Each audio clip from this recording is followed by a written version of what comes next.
Dans cette vidéo, nous allons présenter l'événement de compensation de la notation BPMN et ensuite nous allons implémenter un exemple dans Camunda 8. Compensation Event ou encore un événement de compensation dans la notation BPMN concerne l'annulation des étapes ou tâches déjà exécutées et terminées avec succès d'un processus. L'idée est d'inverser le résultat obtenu à l'issue de l'exécution de ces étapes terminées avec succès. Autrement dit, un événement de compensation intervient quand nous souhaitons annuler les résultats et effets secondaires qui ne sont plus désirés. Tout ceci sera beaucoup plus clair avec un exemple. Allons voir le processus que nous allons implémenter. Ceci est notre processus que nous allons implémenter. C'est un processus de réservation d'une session de formation. Ici, nous avons, quand nous démarrons notre processus, nous avons une tâche humaine qui nous permet de réserver une formation. Ensuite, nous envoyons un email de confirmation. Après cette étape, nous avons un processus de paiement qui se met en place. Si le processus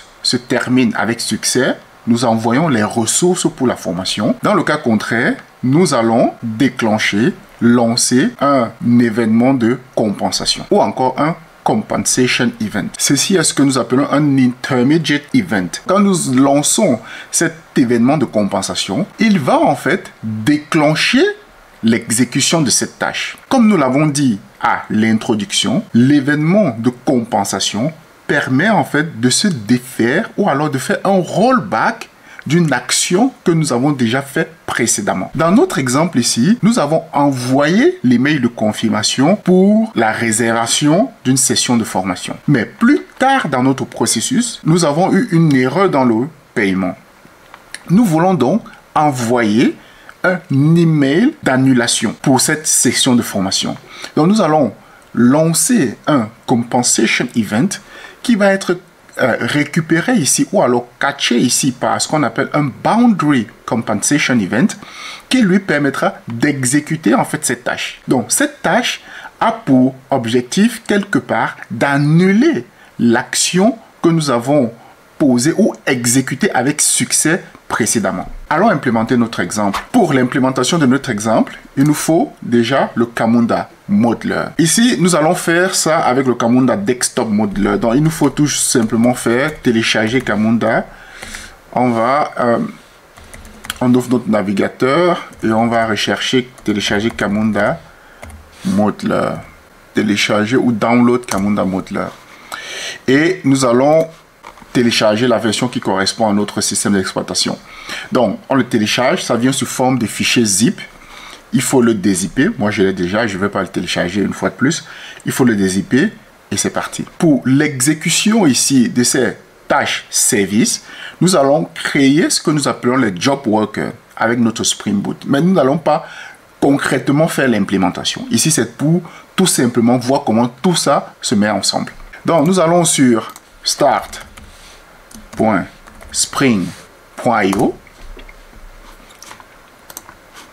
Ici, nous sélectionnons, nous voulons Maven, Java, donc Spring, sélection Java 17. Et comme dépendance ici, tout ce qu'il nous faut, pour ce cas ici, nous allons utiliser Web, la version Web. Ici, donnons le groupe, la PMO, OK, Artifact, Tutorial.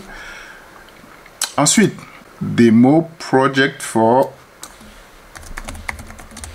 Camunda 8 Compensation Event. Voilà. Bon, voilà. Nous pouvons voir que tout est OK. Nous pouvons juste générer ensuite notre projet.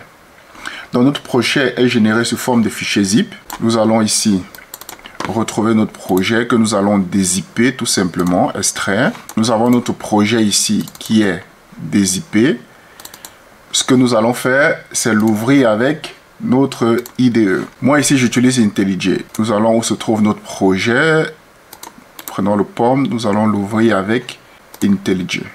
Donc, nous avons ici notre projet qui a été ouvert avec IntelliJ. Notre projet Spring Boot. Une fois notre projet généré avec Spring Boot, nous allons rajouter la librairie, le ZB Client. Le ZB Client, tout simplement, c'est la librairie en fait qui nous permettra de communiquer avec notre moteur de flux Camunda. Et ce ZB Client, il faut tout simplement rajouter cette dépendance. Celle-ci, donc le io.camunda.spring. Et une fois cette dépendance rajoutée, nous avons le nécessaire pour communiquer avec notre moteur de flux Camunda. Et ici, il faut bien préciser la version 8.5. Bon, celui-ci, c'est la version 8.5, c'est la version en release candidate. Mais en fait, Camunda 8 permet l'implémentation des événements de compensation que depuis sa version 8.5. Donc, il est indispensable d'avoir en fait cette version. Bon, nous avons ici notre dépendance qui a été téléchargée comme il faut.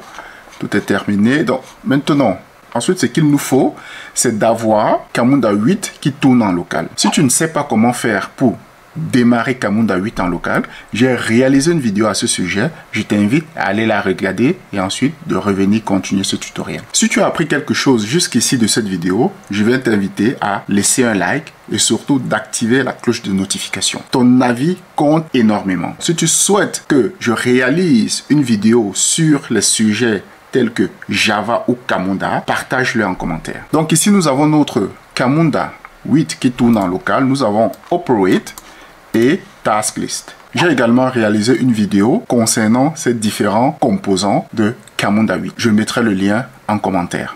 Par défaut, pour se connecter, c'est démo. Donc ici, nous sommes bien connectés, démo. Donc, nous sommes bien connectés ici dans notre Camunda, Operate et Task List. Ensuite, ce que nous devons faire, nous allons commencer par concevoir notre processus. Nous devons aller où se trouve notre Camunda Modeler que nous avons téléchargé tout au début. Moi, je l'ai ici, déjà décompressé. Il suffit de l'ouvrir et juste lancer l'exécutable ici. Quand nous lançons l'exécutable, nous avons notre Camunda Modeler. Ceci est le processus que nous devons concevoir. Donc, allons le concevoir très rapidement. Nous allons déjà créer ce BPMN diagramme Camunda 8. Je pense que ce serait peut-être plus facile si on les mettait les uns à côté des autres. Donc, nous avons ici notre processus que nous devons concevoir. Bon, on va peut-être le réduire davantage. OK. Donc, je pense que là, c'est bon. Donc, nous avons ici notre processus. Donc, nous créons un nouveau diagramme. Ensuite, nous avons ici la tâche. Nous pouvons juste cliquer ici sur l'élément qui va nous créer une nouvelle tâche. Ici, c'est une tâche humaine. Ensuite, nous avons Service Task. Après, Process Payment. Là, nous avons un Gateway qui, lui,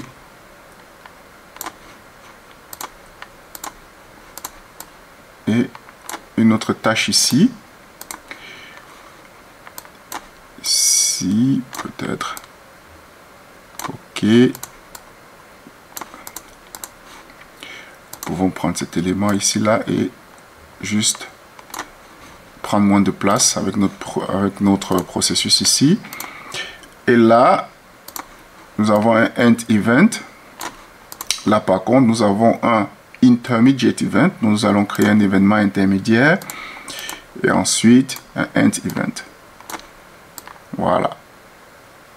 OK. Et ici, notre intermediate event qui est notre compensation event. Donc, notre événement de compensation. Donc, nous cliquons sur l'élément. Et ensuite, nous allons sur l'icône sous forme d'outil. Et nous allons sur Compensation Intermediate Throw Event. OK, ça c'est bon. Et là, ah non, nous n'avons pas cette tâche. OK.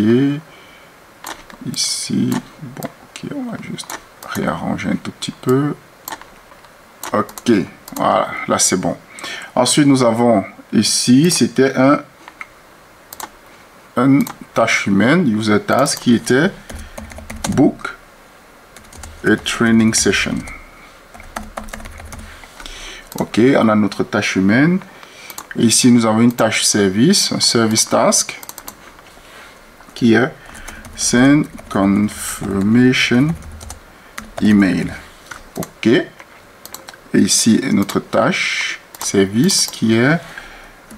Donc, quand nous voulons en fait modifier ou rajouter un nom, il suffit juste de double-cliquer en fait. On double-clique et on peut rajouter notre nom. Ici, c'est Process Payment. OK. Et ici, nous avons Payment Received. Payment Received. Est-ce que nous avons reçu notre paiement? Ici, c'est Yes, donc oui. Et ici, c'est un service task. Donc ici, c'est Send Training Resources. Si le paiement a été reçu, on envoie donc toutes les ressources pour la session de formation. Si le paiement n'a pas été reçu, si nous avons reçu une erreur, ici nous allons lancer un événement de compensation. Et cet événement de compensation, son idée c'est de, ici nous venons ici, récupérons, en fait ici, l'intermediate event, qui lui sera sur notre send confirmation event, ici. Et cet intermediate event est en fait il est où notre élément? Il est où compensation? Voilà, compensation boundary event, ici.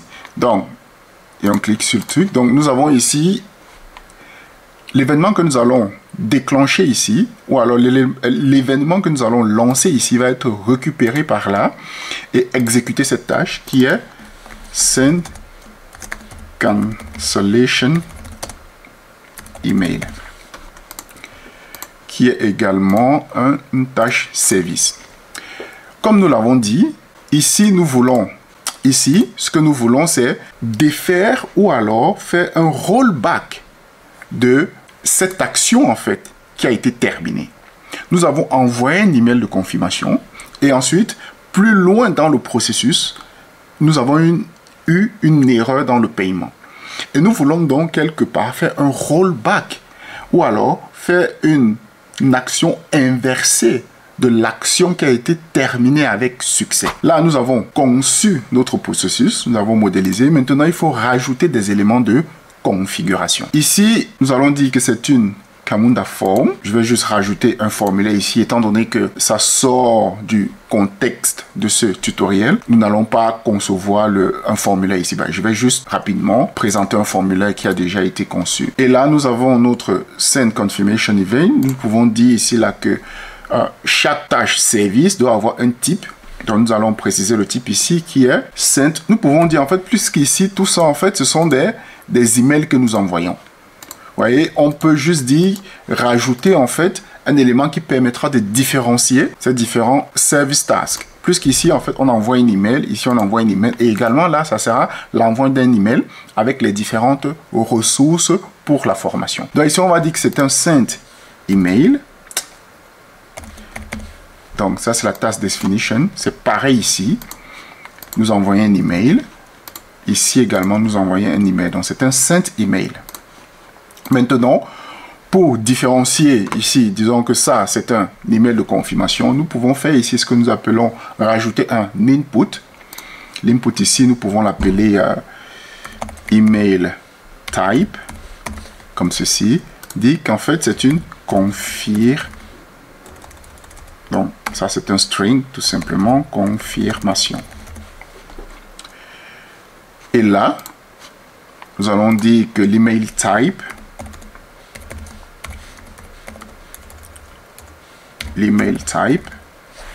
c'est une cancellation.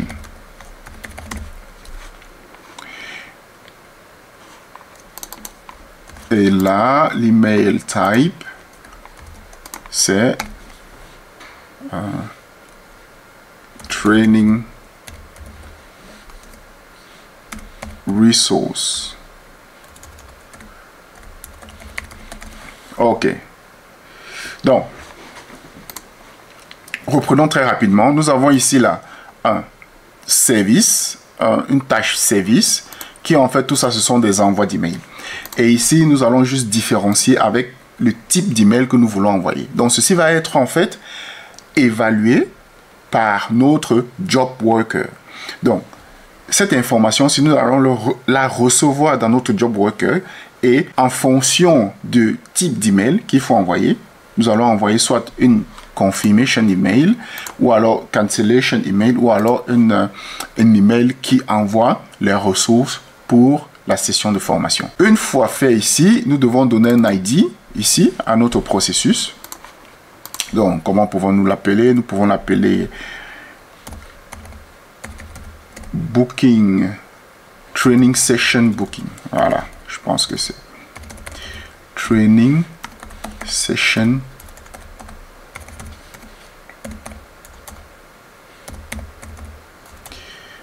Booking. OK. Bon, on peut l'appeler ici, on peut juste le nom, donner le nom de Training Session Booking. OK. C'est super. Maintenant, nous avons presque finalisé la configuration. Donc, ben, ce n'est pas ici, mais maintenant, nous devons configurer ici notre compensation event. Donc, ici, il faut bien checker wait for completion.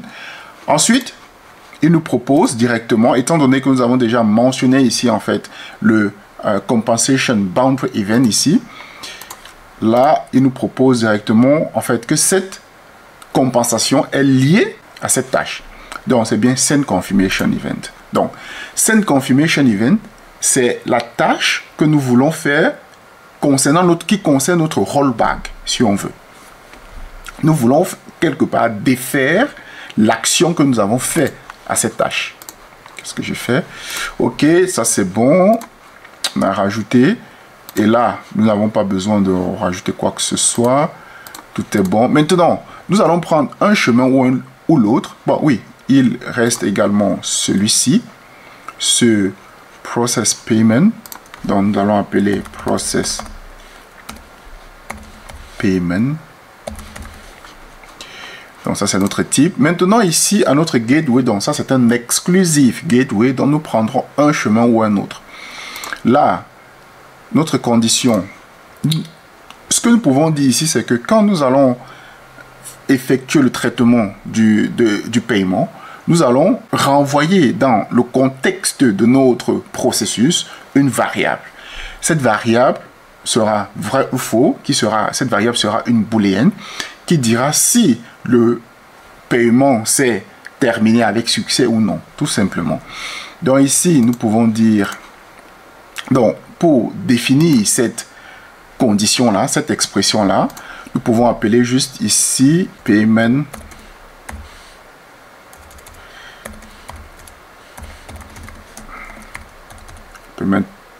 success.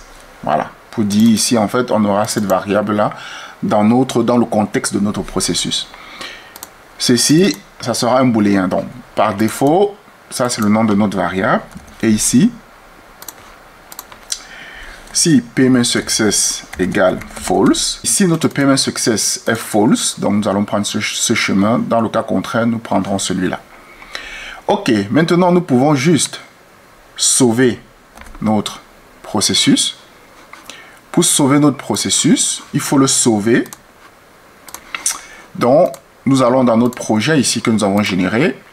Nous allons dans Main, dans Resource. Nous devons sauver notre processus ici. Ensuite, tout ce que je vais faire, je vais copier le chemin. Quand je reviens ici, si je fais Save, je vais juste le sauver au niveau de ce chemin-ci. Et comment nous allons appeler notre processus? Nous allons l'appeler Training Session Booking. OK, ça c'est notre process. Nous le sauvons, enregistré. Ici, nous avons un formulaire. Le formulaire qui sera lié à cette tâche humaine. Je l'ai déjà conçu. Hein. Je pense que c'est en dehors de ce tutoriel. C'est hors contexte pour ce tutoriel. Donc, si tu souhaites avoir une vidéo qui parle des formulaires en Camunda, fais-moi le savoir en commentaire. Donc, nous avons notre formulaire ici. Le nom de notre formulaire, l'ID, c'est Book Training Form. Donc, nous récupérons ce nom. Nous revenons ici. Ici, nous allons juste spécifier le Book Training Form ID. Nous avons notre fichier BPMN ici. Bon, ces deux-là, nous pouvons les supprimer.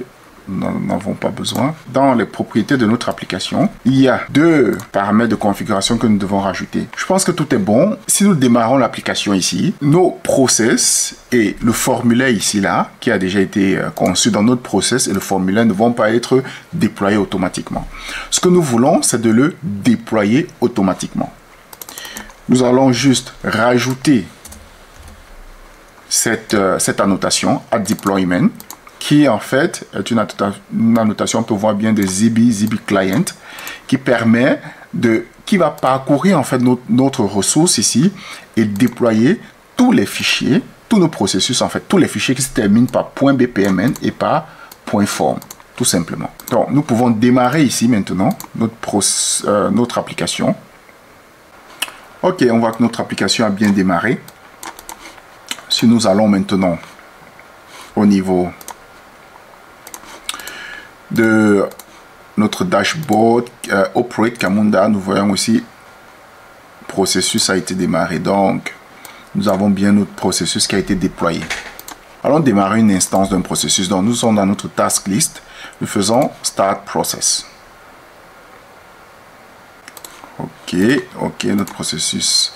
Nous voyons directement ici que nous avons une tâche ouverte qui n'est pas encore traitée.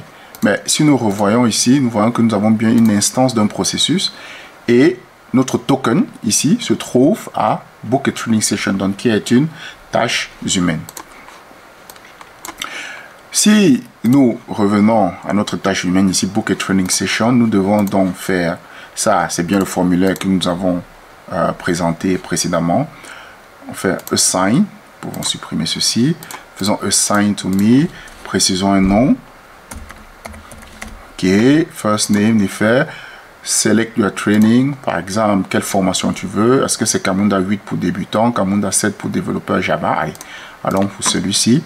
Et ensuite, sélectionne une date. D'ailleurs, tous ceux qui souhaitent une formation spécifique Camunda 7 ou 8, précisez-le en commentaire. Ensuite, nous avons ici, précisons tous ces éléments, nous complétons la tâche. Notre tâche complétée, nous arrivons ici. Si nous faisons un refresh, voilà, nous avons notre token qui est là. Mais ça, c'est une tâche service et nous n'avons pas défini de job worker. La prochaine étape maintenant, c'est d'écrire, en fait, de créer des job workers, d'implémenter ces différents job workers. Nous allons revenir à notre application. Nous pouvons l'arrêter pour l'instant. Et pour faire très simple, nous allons juste pouvoir implémenter ces job workers là ici. Si nous revenons à notre processus ici, nous avons le job worker qui le type s'appelait send email. Donc, faisons public void qui ne va rien renvoyer. Donc, send email. Ici, ensuite, nous avons ce font juste préciser que c'est un job worker. Précisons le type. Le type ici, c'était quoi? Send email. Ok. Ensuite, nous devons envoyer ici un job client et un activated job. Ok. Nous avons notre send email ici. Pour faire vraiment simple, nous allons juste dire que nous avons send email. Donc, nous écrivons juste dans la console send email et nous allons afficher en fait get variable hasmap. Ici, l'idée c'est vraiment de pouvoir afficher parce que si nous revenons à notre processus ici, nous avons ici spécifié l'email type. L'idée c'est d'afficher en fait ces variables là et voir quel est l'email type que nous allons récupérer l'email type et envoyer un email en fonction du type en fait. Donc nous revenons là. Pour faire simple, nous allons également juste l'afficher dans la console. Donc nous avons nos différents ici. Là c'est bon. Et ensuite nous avons également ce process payment. Donc nous avons également process payment public void process payment, qui est, on peut juste copier ceci, hein, qui est un, comment nous l'avons nommé, process payment, et ensuite il peut soit faire pareil, hein, ici dans notre process payment nous allons faire pareil, juste dit process payment, juste l'afficher dans la console. Ce que nous allons faire maintenant, étant donné que nous voulons injecter dans le contexte de notre processus une variable booléenne qui nous dira si tout s'est passé comme il faut. Et cette variable, comment nous l'avons nommée? Nous l'avons nommée payment success. Donc ici, nous devons injecter, dire ici, nous avons juste dit job client. Non, ce n'est pas cela que nous devons utiliser. Nous devons avoir injecté ici private un ZB client. Bon, nous allons faire notre wire. Normalement, c'est toujours recommandé d'injecter les dépendances via le constructeur, mais bon, ici nous n'allons pas nous prendre la tête. Nous avons notre ZB client. ZB client, nous allons faire new set variable command. Puisque nous voulons setter une nouvelle variable. Et cette variable, la variable ici, s'appelle payment success. Ce que nous allons faire, nous allons juste, pourquoi il râle ici? Ok, il lui faut préciser en fait un job.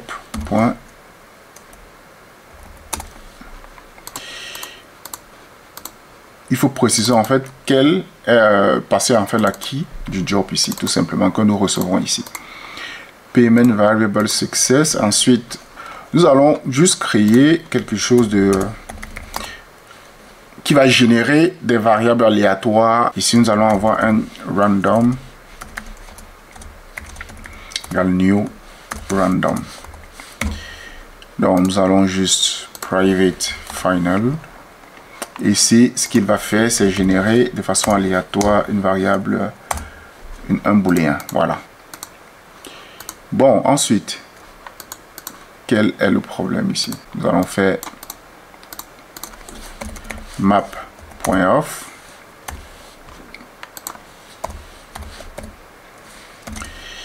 Et random.next boolean. Ok. Et là, faisons un send, un join. Voilà. Fait tout simplement. Donc, ce job worker, ce que nous pouvons dire, tout simplement, c'est que quand nous allons faire appel à ce job worker, il va certainement aller essayer d'effectuer le paiement, tout ce qu'il faut. Et une fois qu'il effectue le paiement, s'il y a une erreur, il va renvoyer false. Et s'il n'y a pas d'erreur, il renvoie true. Donc ici, nous allons dire que nous avons eu... En fait, il va générer de façon aléatoire ici. Bon, maintenant, redémarrons notre application ici. Ok, là, nous avons une erreur quelque part.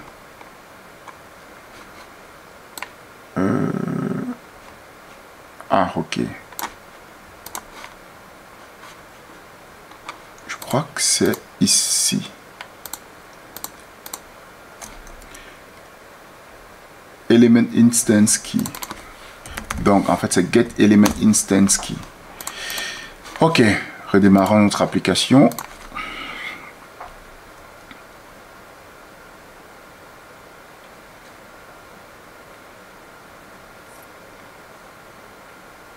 Ok, l'application a démarré ici. Si nous revenons à notre processus ici, qu'est-ce que nous avons une erreur? Ok, mais bon, je pense que le plus simple, c'est vraiment de démarrer. Nous allons démarrer une nouvelle instance. Donc, nous démarrons une nouvelle instance ici. Donc, on va démarrer même plusieurs instances.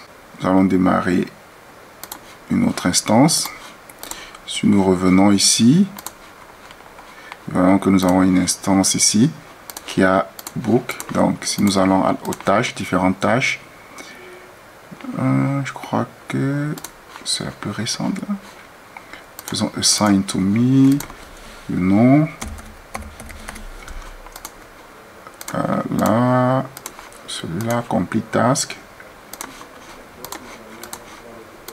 Est-ce que c'était la bonne instance? Voilà, process payment. Bon, maintenant on voit que ici, si nous revenons à notre console,